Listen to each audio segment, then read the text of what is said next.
Alors, quelques très très rapides mots de traitement, parce que ce n'est pas du tout l'objet de ce cours, mais juste que vous compreniez un petit peu quels sont les enjeux et qu'est-ce qu'on fait effectivement de l'insuffisance rénale.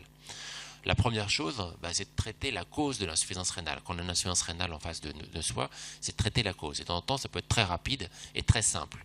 Un patient qui arrive, par exemple, parce qu'il a une énorme prostate, un vieux papy, qui arrive parce qu'il a une grosse prostate qui empêche la vessie de se vider et donc qui se répercute par une dilatation du rein, c'est très simple. Il suffit de drainer les urines dans la vessie en mettant juste une sonde urinaire ou éventuellement un cathéter suspubien et drainer les urines. Et l'insuffisance rénale, en quelques heures, va rentrer dans l'ordre. D'accord ? Donc ça, c'est extrêmement simple. Si par contre l'obstacle est plus haut, vous voyez par exemple là ce patient qui a un seul rein et un obstacle qui est situé là, c'est-à-dire sur l'urtère, et qui empêche le drainage des urines qui sont là, il va falloir aller drainer ces urines à l'intérieur du rein. Alors qu'est-ce qu'on fait ?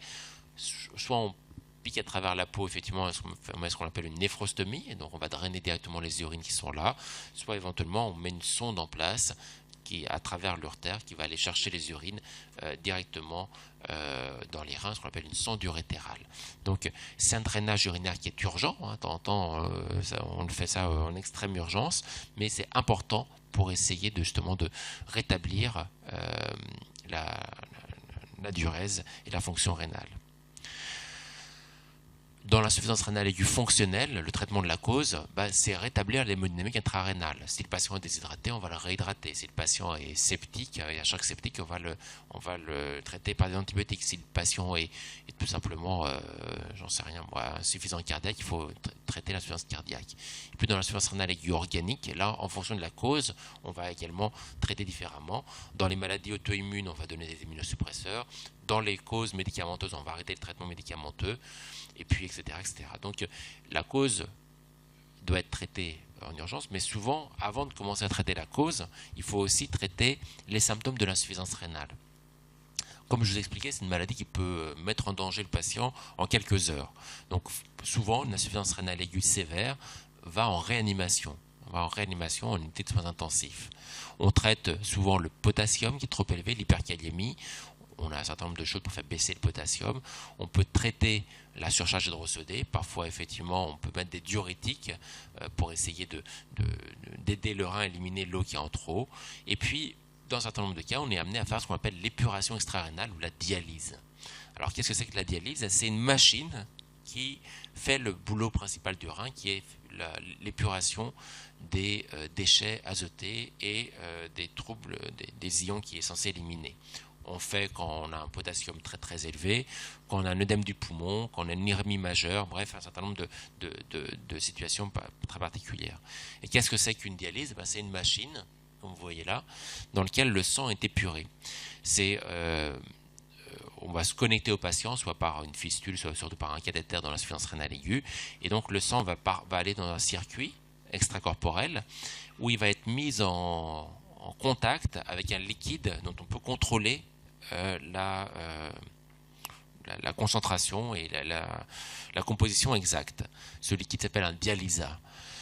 Ce dialysat est fabriqué par cette machine que vous voyez là, effectivement, et donc en fonction de ce qu'on cherche à faire, on va bouger nos boutons, effectivement, et essayer de normaliser les anomalies biologiques du patient. Si par exemple le patient a trop de potassium dans le sang parce que ses reins n'arrivent pas à l'éliminer, et on va mettre un dialysat qui est très pauvre en potassium. Et quand son sang va être en face du dialysat à travers une membrane, bien sûr toujours, et le potassium du sang du patient va aller vers le dialysat et ça va appauvrir le sang en potassium. Au contraire, si le sang du patient est pauvre par exemple en calcium, effectivement, on va mettre un dialysat très riche en calcium, et donc le calcium va passer cette fois-ci dans l'autre sens, du dialysat vers le sang du patient, et ça va permettre de le supplémenter en calcium. Ça permet aussi, en mettant des différences de pression hydrostatique entre le sang et le dialysat, d'attirer par exemple de l'eau.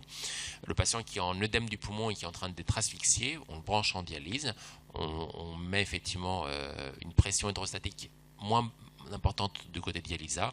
Et donc effectivement, l'eau à travers la membrane va passer du sang vers le dialysat, ce qui va permettre effectivement de dépléter le patient, d'enlever de l'eau et de rétablir une respiration normale. Donc juste pour vous expliquer, vous allez voir probablement des machines de dialyse, que ce soit en réanimation ou que ce soit dans un service de néphrologie. C'est effectivement quelque chose qui des fois doit être mis en œuvre de façon très rapide quand on a une insuffisance rénale aiguë sévère. Alors je vais finir avec les choses importantes. Vous les retrouverez sur les diapos antérieurs, mais les principaux messages que je veux que vous reteniez de ce cours aujourd'hui. La première chose, c'est que pour dire qu'il y a une insuffisance rénale, il ne faut pas se contenir de la créatinine. Bien sûr, c'est un premier indice, mais effectivement, quand vous avez un dosage de créatinine, pensez à calculer le DFG en utilisant les formules dont je vous ai parlé, et notamment le MDRD. Donc, quand vous serez dans les services, vous mettrez sur vos smartphones votre application et puis vous calculerez le MDRD, mais même dans un certain nombre d'hôpitaux maintenant, quand on donne une créatinine, le laboratoire donne également le MDRD qui va avec. La deuxième grande chose, le grand message qu'il faut retenir, c'est qu'il faut savoir différencier une insuffisance rénale aiguë d'une insuffisance rénale chronique. Et ça, je vous ai montré tout à l'heure un certain nombre d'éléments qui peuvent te dire que c'est une insuffisance rénale chronique. La fonction rénale antérieure, l'atrophie rénale, la présence d'anémie, d'hypocalcémie, etc., etc. Donc ça, c'est également quelque chose qui est important en pratique quotidienne. Et le troisième grand message, c'est il faut savoir faire la distinction entre les trois grandes catégories de causes d'insuffisance rénale, les pré-rénales, les post-rénales et les organiques, d'accord, ou les rénales. Et pour faire ça, pour différencier entre ces trois grandes catégories, bien sûr, il faut examiner le patient, mais il faut se baser sur deux choses. Un, l'échographie pour écarter toutes les causes obstructives. Deux, le ionogramme urinaire pour écarter toutes les causes fonctionnelles. D'accord ? Donc, si vous avez retenu de ces principaux messages, vous avez l'essentiel de ce cours. Après, tout le reste, effectivement, je vous ai montré pour vous illustrer un petit peu, mais après, on rentre dans la pathologie. C'est au-delà de ce qu'on vous demandera, en tout cas, dans les examens de sémiologie rénale. Voilà. Des questions ? Non ? Et ben voilà. Bonne fin de journée alors.